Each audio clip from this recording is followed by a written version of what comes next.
Bonjour tout le monde, content de vous retrouver, on est le lundi 5 décembre 2022, le Bitcoin performe à la hausse légèrement et ça tombe plutôt bien parce que justement aujourd'hui c'est le lundi et le lundi je consacre les émissions au Bitcoin. Donc on va justement aller voir rapidement son Fear and Greed sur ce graphique et puis ensuite on ira voir quelque chose de très intéressant. C'est un graphique qui est nouveau sur Look into Bitcoin qui montre plusieurs éléments, plusieurs indicateurs qui couplés ensemble arrivent en tout cas depuis la création du Bitcoin à prédire les tops et les bottoms. Ensuite, on va regarder le Bitcoin et on va analyser son prix. Alors, je commencerai en daily, peut-être on regardera rapidement le weekly, mais derrière on finira par le 4 heures. Et sur le 4 heures, les lundis, je finis les émissions comme ça, on essaye de voir des trades que l'on pourrait effectuer sur le Bitcoin. On en lance un par semaine, en tout cas si le trade précédent a été clôturé, et derrière on observe les résultats au cours de la semaine en fonction des mouvements du cours.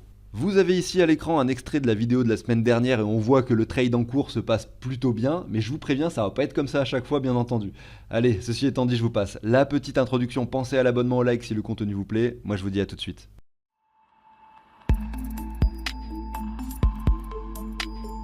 Allez, on débute rapidement avec le Crypto Fear and Greed qui se trouve sur les 26 en ce moment, donc dans la peur, mais pas l'extrême peur. L'extrême peur, finalement, est située en dessous des 25. Et en fait, on peut voir qu'au mois de juin, effectivement, le Bitcoin, lorsqu'il touchait les 19 000 avec un crash monumentesque, était sur une extrême peur très prononcée, avec une crainte générale sur le marché.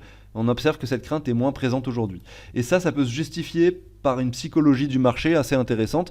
Par exemple, on pourrait se dire que déjà, ça fait plusieurs mois que le Bitcoin varie entre, regardez, au mois de juin, on avait touché les 17 800, aujourd'hui on est à 17 200. Donc on constate quand même malgré tout, malgré le fait qu'on soit sur une tendance baissière, que depuis le mois de juin, le Bitcoin n'a pas énormément chuté en termes de valeur, malgré toutes ces actualités assez négatives dans le secteur des crypto-monnaies depuis quelques mois qui inondent nos pages d'accueil. Et ça, c'est intéressant. En fait, on peut se dire que potentiellement, toutes les personnes qui voulaient vendre l'ont déjà fait avant. Et aujourd'hui, on est plutôt dans une phase de temps où les personnes qui ont vendu pendant cette période de panique du mois de juin attendent encore des prix plus bas parce que les prix actuels des 17 200 ne leur conviennent pas spécialement. On avait touché les 17 800, on est un peu plus bas certes, mais bon, revendre à 18 000 pour acheter à 17 000, c'est un peu dommage. Et peut-être qu'il y en a beaucoup qui souhaiteraient racheter à 10 000 $ le Bitcoin. Est-ce que ça va arriver? Peut-être, c'est possible, mais effectivement, si ça se passe comme ça et si on est dans une période de temps où tout le monde a envie de racheter à 10 000, il est possible que l'on fasse l'inverse. Et ça me permet de faire cette transition avec la psychologie de marché et essayer de répondre à une question que je me posais quand moi j'étais nouvel investisseur il y a quelques années. Je me disais, mais comment ça se fait qu'on dit que la majorité a toujours tort? Parce que c'est pas logique. Finalement, le prix du Bitcoin est régi par l'offre et la demande. Plus il y a de personnes qui achètent et plus le prix monte, plus il y a de personnes qui vendent et plus le prix descend. Donc comment ça se fait que lorsque la majorité souhaite quelque chose, ça ne se produise pas? Puisque si la majorité veut que ça monte, il suffit que tout le monde achète, puis ça monte. Donc du coup, ils ont raison, ils n'ont pas tort. Voilà, c'était un peu la question un peu idiote que je me suis posée quand je commençais à peine et que j'avais besoin de comprendre comment tout ce schmilblick fonctionnait, comme on dit. Et donc pour faire cela, je vais être obligé de vous donner un exemple d'un cas de figure, effectivement, qui ne représente pas forcément la réalité, c'est un cas de figure parmi plein d'autres. Admettons que là, ce soit le bottom. Bien sûr, on n'en sait rien. Et donc la majorité a tort. Ça veut dire que forcément, qu'actuellement, 90% des gens, bon je dis 90, ça aurait pu être 95, je mets ce chiffre-là comme ça, 90% des gens pensent que le Bitcoin va descendre et 10% des gens donc aujourd'hui pensent que le Bitcoin va monter. Voilà. Donc ça veut dire dans ce cas-là que la majorité a tort, tout simplement parce que je viens de dire que là c'était le bottom, évidemment on n'en sait rien, c'est pour l'exemple.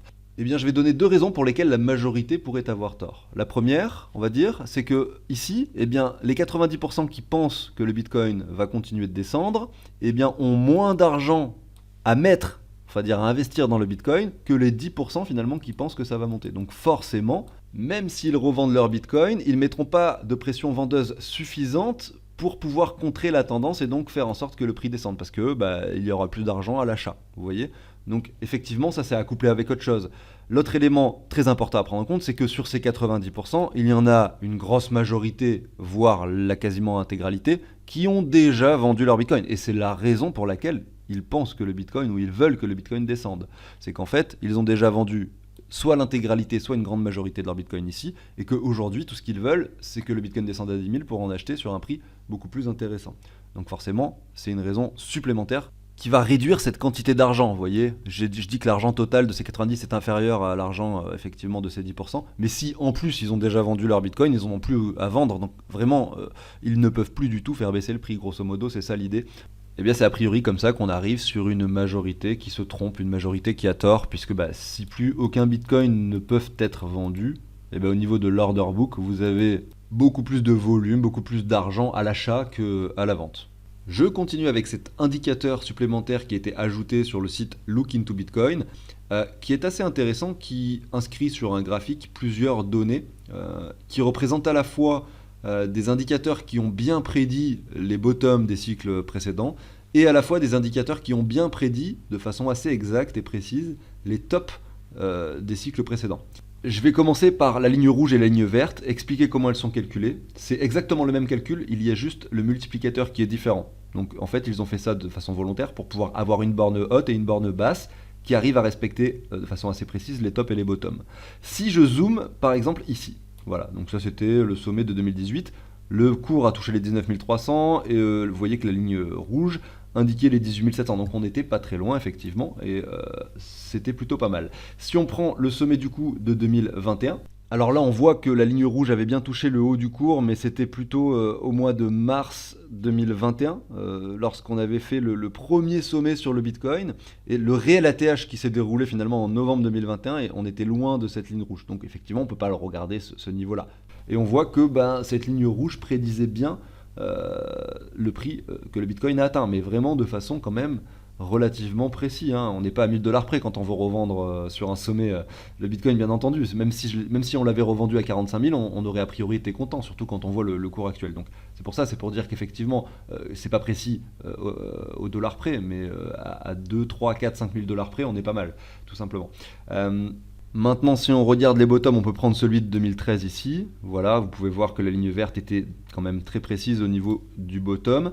Si on prend le bottom également de 2019, c'était ici. Voilà, donc là pareil, c'était très précis.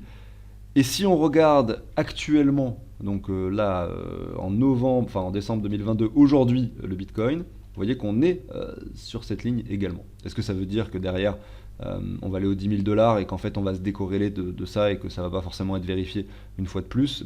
C'est tout à fait possible, bien sûr, mais sur une perspective d'investissement, on voit qu'on est plutôt pas mal au niveau du prix, ça c'est sûr. Et donc comment est-ce que c'est calculé? Il y a le justificatif et l'explication en dessous du graphique. Je vais essayer de vulgariser ça rapidement pour ces deux lignes-là. Donc comment est-ce qu'elles sont trouvées?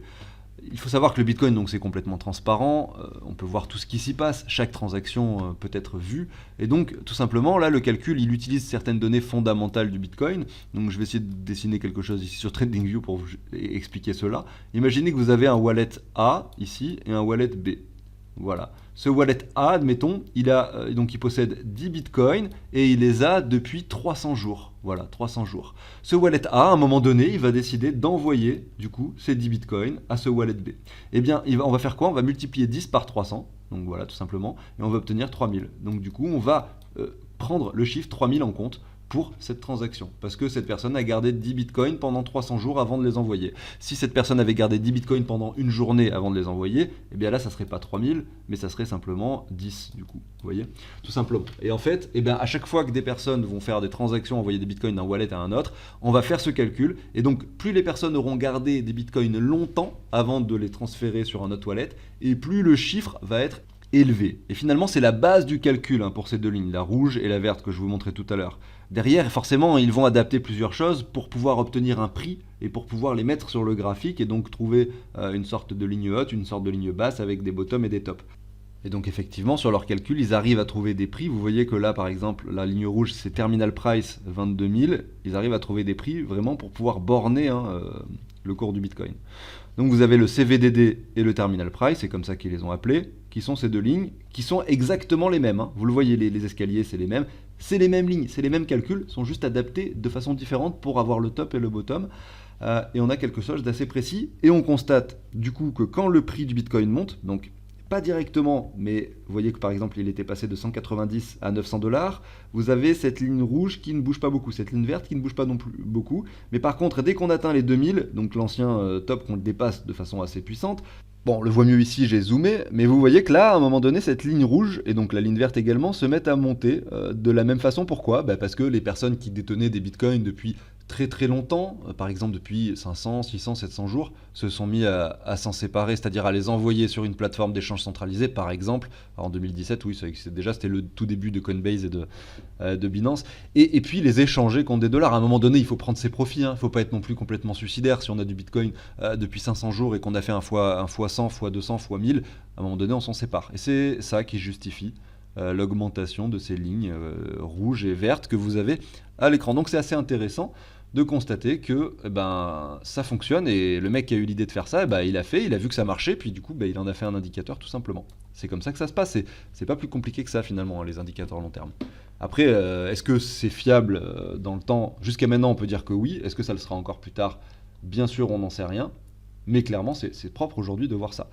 Après, il y a d'autres lignes, donc Delta Top, Balance Price, vous voyez, il y a d'autres lignes, et je vois qu'elles sont très intéressantes graphiquement. J'ai regardé comment est-ce qu'elles étaient calculées également, mais je ne vais pas en parler aujourd'hui, je réserve ça pour d'autres émissions, parce que là, il y a quand même beaucoup de lignes à l'écran, et si je devais expliquer en détail chacune d'entre elles, peut-être même que ça vous ennuierait au bout d'un moment. Donc on en parlera plus tard, mais vous pouvez constater quand même tout de même que la ligne, donc du coup la ligne jaune, est très intéressante, parce que lorsqu'elle croise la ligne verte, eh bien, généralement, également, on n'est pas loin du bottom. Vous le voyez, par exemple, ici, sur ce cycle baissier, du coup, précédent de 2019. Si on regarde celui de 2013-2014, pareil, le croisement s'effectuait ici, le bottom était légèrement avant. Vous voyez, donc c'est jamais précis, forcément au jour près, mais c'est pour vous donner un peu un ordre d'idée. Et si on regarde, du coup, le prix actuel, là, on voit que c'est un peu différent, parce que le croisement, il a déjà eu lieu en juillet. Donc c'était il y a quelques mois, et on voit que le bottom finalement n'avait pas été atteint. Donc bien sûr, attention à ces indicateurs qui, on le voit, ne sont pas forcément toujours hyper précis, ne vont pas forcément marcher dans les années qui viennent, mais c'est toujours intéressant de les regarder. Et du coup, cette ligne jaune qui croise cette ligne verte, vous voyez, eh bien on croise, et c'est ça qui est marrant aussi à voir, c'est qu'on croise à la baisse du coup la ligne verte au moment à peu près où on touche le bottom. Derrière, on a un cycle de range qui s'opère pendant 1 an et demi avec la ligne, du coup, toute la période de range se traduit par cette ligne jaune qui reste en dessous de cette ligne verte, et quand on la repasse à la hausse, on part pour un nouveau bull run, vous voyez. Donc si ça c'est encore justifié sur le cycle actuel que l'on vit, on peut imaginer que du coup on entre seulement que dans le début d'une phase super chiante. Évidemment, donc ça se rejoint avec tout ce que l'on voit et tout ce que l'on dit depuis des mois sur le Bitcoin, bien sûr.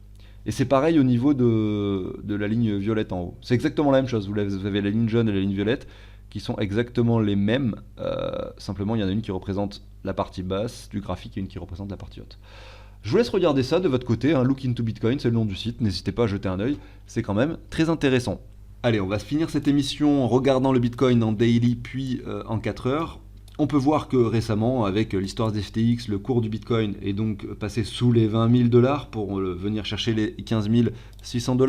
Désormais, on a cette ligne horizontale qu'on peut se tracer, qui est une jolie zone de résistance. Si jamais on devait y aller à court terme, il y a quand même une forte probabilité pour qu'on rebondisse à la baisse et que peut-être on ne la casse pas d'un coup, à moins qu'on ait effectivement beaucoup d'acheteurs qui se présentent et qui se manifestent.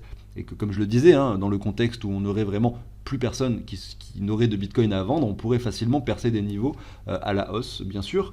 Je fais un parallèle rapide avec le site donc Decentrader qui montre les zones de liquidité. C'est assez intéressant, on observe que la zone des 14 000 est finalement une zone assez intéressante où on peut venir liquider pas mal de personnes. Malgré tout, si vous regardez cette ligne d'une couleur que je ne saurais définir, on va dire marron, j'en sais rien, eh bien le cumul des liquidités est quand même assez faible, alors qu'au nord, voilà, si jamais le cours était amené à monter, on va dire, on a un cumul beaucoup plus important. C'était pas le cas, c'est-à-dire que lorsque le cours se situait donc avant cette chute, je vais me mettre dessus, ici aux 20 000 $. Lorsque le cours se situait aux 20 000 $ et qu'on regardait ce site Decentrader, on voyait que les cumuls étaient similaires au nord et au sud, et il suffisait juste de descendre de 2 000 $ pour finalement remplir tous ces ordres et donc derrière avoir des whales qui rechargeaient en masse leur portefeuille. Là, on voit que c'est quand même moins intéressant qu'avant. Ça ne veut pas dire qu'on ne va pas y aller, il suffit d'un événement un petit peu négatif et la panique s'installe de nouveau. Et voilà, on vient chercher les 14 000 $, qui est d'ailleurs un chiffre très intéressant au niveau des graphiques long terme. Les 14 000 $, on le sait, puisque si on retourne sur le... Alors, je vais du coup me remettre en weekly. Voilà, on a bien vu ensemble que les 14 000 $, ça représente ce point haut-ci, vous voyez. Donc c'est un niveau très important, les 14 000 $. malgré tout, on voit qu'Honor, il n'y a pas de liquidité avant les 23 000 et que c'est ensuite que ça devient intéressant. Donc la question c'est est-ce que ça coûte cher effectivement au marché d'aller chercher ces 23 000? Parce que si beaucoup de gens ont l'intention de vendre entre les 20 et les 23 000, ça va être compliqué hein, de monter jusque-là pour ensuite aller chercher la liquidité. Sauf que, comme je le disais en début d'émission, a priori, selon moi, on est dans une période de temps quand même où, où tous les vendeurs ont quasiment déjà vendu ce qu'ils voulaient vendre. Et donc, je pense pas que ça soit forcément très compliqué pour le marché de pousser le prix jusqu'aux 23 000 pour ensuite aller liquider également et récupérer cette zone de prix, tout simplement. On voit du coup qu'il y aurait a priori une forte résistance aux alentours des 27, c'est-à-dire le creux qu'il y a juste après cette zone de liquidation.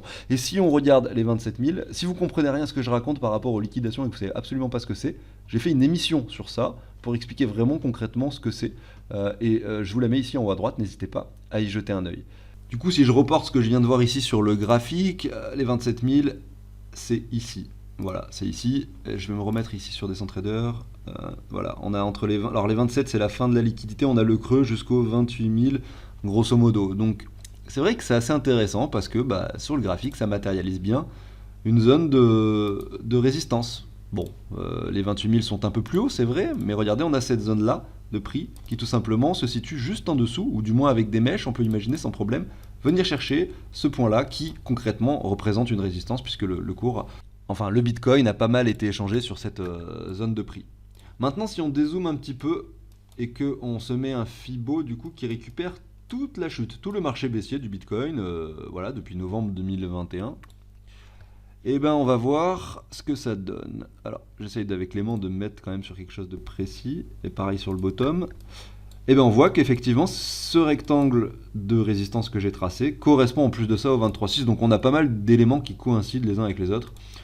Ah, est-ce que je suis en train de vous dire oui, donc du coup le Bitcoin va aller au 28 000? Non, je suis en train de vous dire simplement que si on a un petit run qui s'opère, on risque quand même de résister sur l'approche de ce prix-là, pour pourquoi pas rebondir à la baisse à l'approche des 28 000. Voilà, c'est simplement ça que ça veut dire. Ça veut dire que si on y va, a priori, on a une forte résistance sur ce point-là. Également, si on chute, on a une forte résistance sur les 14 000 pour la raison que j'avais expliqué précédemment, et également pour la raison suivante, hein, les liquidités qui sont intéressantes jusqu'aux 14 000 tout simplement. Derrière, on a un creux, on a un réel creux sur les 13 000 $ approximativement. Voilà, donc j'ai hâte de voir quelle direction prendra le cours. Maintenant, si on retourne sur le daily et qu'on regarde comme ça le graphique, on voit qu'on est entre deux niveaux. On peut se mettre du coup en daily deux niveaux. Celui-ci en partie haute qui représente finalement ces anciennes mèches, vous voyez. Finalement, on l'a pas vraiment atteint. En réalité, si on voulait se faire un range, il faudrait positionner cette ligne un peu plus basse par ici. Je vais supprimer le vieux Fibo là que j'ai mis tout à l'heure. Vous voyez, mais on est vraiment entre ces deux bornes et on est plutôt au milieu, donc c'est dur de savoir sur une période de temps de une semaine quelle direction on va prendre le cours, parce que, en tout cas, sur du daily, on a un RSI sur les 50, un cours qui est pile poil entre les deux bornes au niveau du range, sur sa zone médiane. On a malgré tout un élément intéressant, très intéressant même, hein. C'est que ici on a du coup un RSI qui monte, avec du coup une neckline au niveau de ce RSI qui se trouve ici, que l'on a cassé clairement déjà à cet endroit-là. Donc ici on avait un premier signal qui nous disait voilà, vous avez un récit qui est donc avec une divergence qui est confirmée. La divergence est confirmée. À ce moment-là, c'était le 23 novembre. Ensuite, qu'est-ce qui se passe? Eh bien on a ça qui se produit. Est-ce que c'est un vrai W? On va se poser la question ici. Tac. Donc malgré les éléments précédents que j'ai dit, où j'ai expliqué qu'on était vraiment sur une zone médiane, et ah non, on n'est pas revenu intégrer la zone de rechargement. Donc c'est possible que ce soit un peu précoce. Comme rallye ici, sur le court terme entre le 23 novembre et aujourd'hui, on a eu donc un RSI avec une divergence confirmée. Malgré tout, on n'a pas de vraie structure qui s'est opérée puisque ce W n'est pas revenu, enfin ce petit retracement n'est pas revenu dans la zone de rechargement. Donc on peut estimer que ce rallye est un peu précoce. Et justement, je vais pouvoir enchaîner du coup avec le 4 heures pour peaufiner cette analyse.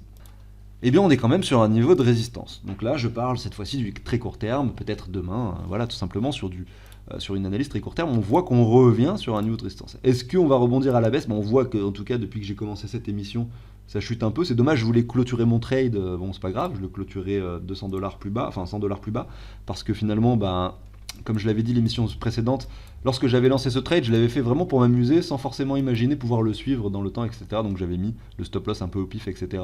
Mais en réalité, je trouve que les 17 586, c'est un peu trop haut.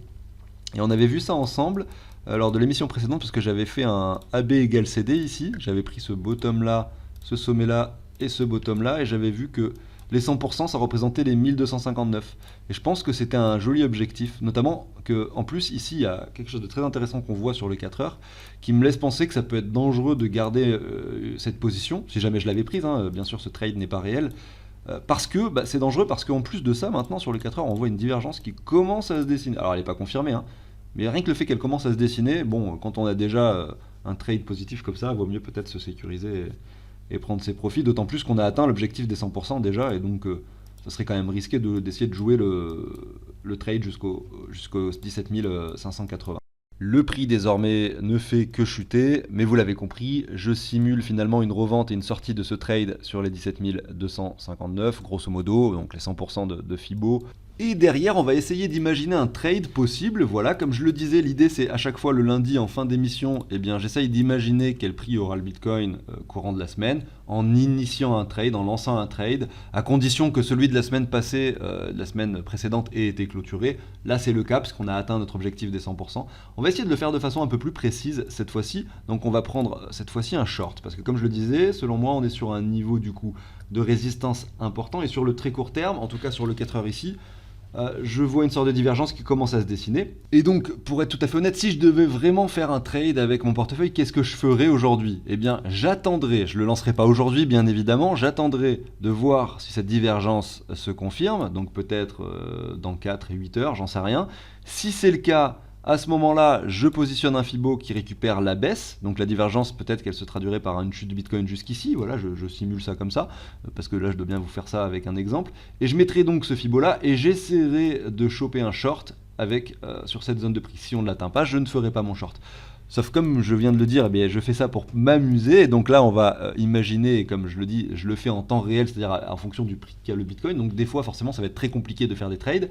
Là, en l'occurrence, c'est pas forcément un point très... Ça aurait été très chiant si le Bitcoin, par exemple, se situait par exemple sur cette zone de prix là, vous voyez, pile poil entre deux bornes. Là, on est plutôt sur une borne haute, donc ça va être plus facile d'initier un short ici. Et donc, je vais ouvrir mon trade à cet endroit-là. Je vais dire que mon stop loss, je le positionne au-dessus de ce sommet-là. Je pourrais le mettre, on va dire que si je voulais prendre moins de risques, je pourrais mettre mon stop loss au-dessus de ce trait-là, mais effectivement, par contre, mes bénéfices seront beaucoup moins élevés en cas de réussite du trade.